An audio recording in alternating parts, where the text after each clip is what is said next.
Mr. Townsend. Your first question, you have 2 minutes. If elected, what changes, if any, would you like to see made to the City Council in the way the city is run? What would you like to see stay the same? Well, as far as the council goes, the charter is what establishes our council. And there's not any way that we can really change the council itself. Now, if we're talking about the city, that's a different entity into itself. I think we've got some good things going for us. I think that the current mayor and the staff have done a wonderful job with the depot over here. I think that we've got some second Saturday and some of those kind of events that are bringing people here.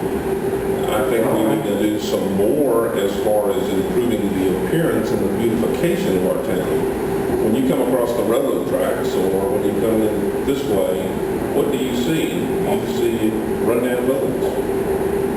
I think that there's some things that we could potentially do. Let's look into tax abatements in the amount of money that those people put into their businesses. If you put a facade on the front of your business and it costs you $10,000 or whatever it is, let's abate their taxes so that that tax money that they would be spending to the city would be able to go into their buildings. Let's make this like a Little Ennis or like a Boerne, Texas. I don't know if y'all have ever been up to Boerne, Texas, but it's a nice, quaint little town. So as far as that goes, that's what I'd like to see there. I think we've got Little League sports, that's great and fine. I think we need to get some sidewalks, pathways. How many times have you guys seen a wheelchair-bound person riding their wheelchair down the side of the street? Is that fair to them? I don't think it is. I think those people need to have safe pathways so that they can get to the doctor, back from the doctor, to the grocery store, and back from the grocery store. We've got to think about all citizens. Where do you think the money would come from to fund some of these projects, these beautification projects that you were talking about? Matheson Park is a perfect example of where you get people together and you work together to beautify your city. I think we can come down here and bring in some limestone and build some nice entrances into Tomball. I want Tomball to be a place that when you come, you go, wow, I'm in a town, not in a spot in the road. I mean, you know, roadkill is not a pretty thing. So we need to come in here and beautify some of our buildings. And you know, we cut down a bunch of gorgeous trees. We had Texas A&M try to save those trees. They offered to save them for free, to put in a permeable sidewalk on both sides of Main Street at no cost to the city. 20-year study that A&M was going to do, and we chose to cut the trees down. To me, that doesn't make a whole lot of sense. Those trees were gorgeous. Let's see, crosswalks. That's another thing that we need to do. 6 years ago, I volunteered to give the city all of the equipment they needed for the crosswalks at Pine Street and Main, as well as Cherry and Main. I was told I wasn't needed. I was going to do that out of my own pocket, not the company, but my own. A couple of $1,000, and I didn't want anything for it other than to give a place for our people to be able to go from one side of the street to the other side of the street on Saturday. You got people pushing baby carriages down here and they're unprotected. That's crazy. Those are the kind of things that we can do, and I think that we can do it if we get the churches to go to their congregations and say, we're going to have a Sunday, and we're going to put in a Pathways by our church. We're going to fund it. Get these other clubs in here and get them to fund it, and give them that little section to take care of. We do it in the highways now. It's called Beautify Texas. Everybody goes out and you get 2 miles stretch of highway, and you maintain it as a church or the Lion Club or whatever it is. There's enough giving people in Tomball that if we had a plan, then we went to the experts in Tomball that we have here and didn't ask for, they didn't ask for money to be consulting fees, then I think we could do what we need to do. Okay, we're going to move on to the next question. Thank you, Mary. It's okay, sweetheart. Has city money been spent in the past on items or events you do not support? What would you do if elected to keep such spending from occurring again? Wow.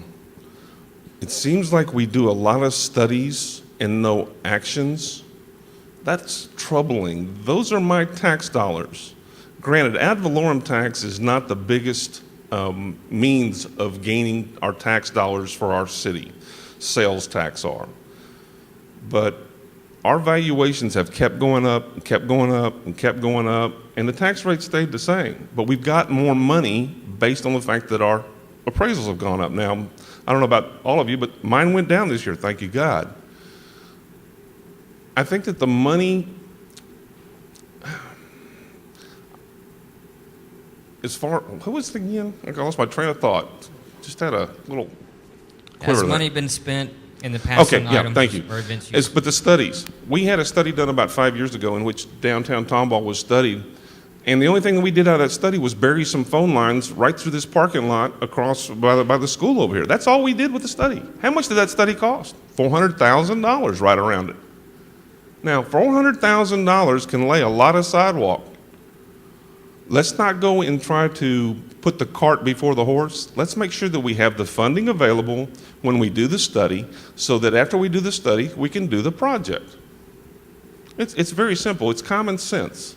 It's all about using your brain and making sure that you have the money to fund the project so that as soon as you get through doing the study, you can get it done. Prices change. They go up quite a bit every year. So that's what we need to do, is stop doing so many studies and not actions. In light of your comment about making sure you have the money first, isn't that, though, the point of a study, to make sure and judge the cost of a project? So how could they go about doing that? $500,000 in studies, and then you bury some power lines in the parking lot? I could probably tell you those parking lot, those lines need to be buried for a lot less than $500,000. What are we getting for our money? Like I said, if you're going to do these studies, you better be ready to spend the additional money to get the project done. Don't bookshelf them. They're talking about doing the extension between on Brown Road right now. And matter of fact, if y'all were at the last city council meeting, they discussed going ahead with the project and doing the study. They're going to do an engineering study, and then they're going to see how much it's going to cost, yet we don't have any money in the coffers. Why do we want to spend the money now instead of putting the money in a bank account and letting it earn interest, and then when we got the money for the rest of the project or what we feel, any project you should be able, if you've got good people, you should come in within a little bit of money of what's going to be done next. What's it going to cost? A cost estimate. Mark, cost estimates. If you got a 100,000 square foot facility, you know what basically it's going to cost to roof that facility. Now, do I have to spend $500,000 to decide whether I need to roof that facility or not? I don't believe so. A need for increase in services goes along with an increase in population. What does the budget need to look like to maintain or increase services? Should there be a budget cut or increased tax rate? Well, I'm not an expert on our current budget. I won't profess to be, but I'm educated enough that if I can sit down and read it and study it for a while, we can look at it and see, whether we can afford to cut the budget in various places. Every year for the last several years, our cost of services as far as your water, your sewer, your gas, your trash has continually gone up. And yes, I've been told that that's a pass-through cost. I was out walking the streets this last weekend, talking to a gentleman, and he was doing a remodel. He had all the permits, he was perfectly legal, and the contractor brought in a container to take the debris away. He was forced to have that container removed, and Waste Management was going to have to bring theirs in. Those kind of things, to me, are interfering with people to be able to maintain their homes and continue on, fixing things up. Those are the kind of things in contracts that you need to be careful of. Do y'all know we just signed a 30-year agreement with CenterPoint to maintain and to bring power here? 30 years. I'll be 80 some odd years old when that agreement comes to an end. Is that the best thing that we should be doing? I don't know. I wasn't involved in that whole discussion, but a 30-year contract to me seems a little outlandish. So as far as cutting the budget, I think we need to look at what's going on. We've got to get all the information. We need to bring it to the public, and if it's an increase, the voters need to vote on it, period. If we're going to affect people's pocketbooks and their ways of life, the voters need to have their say-so, and that's the way I feel.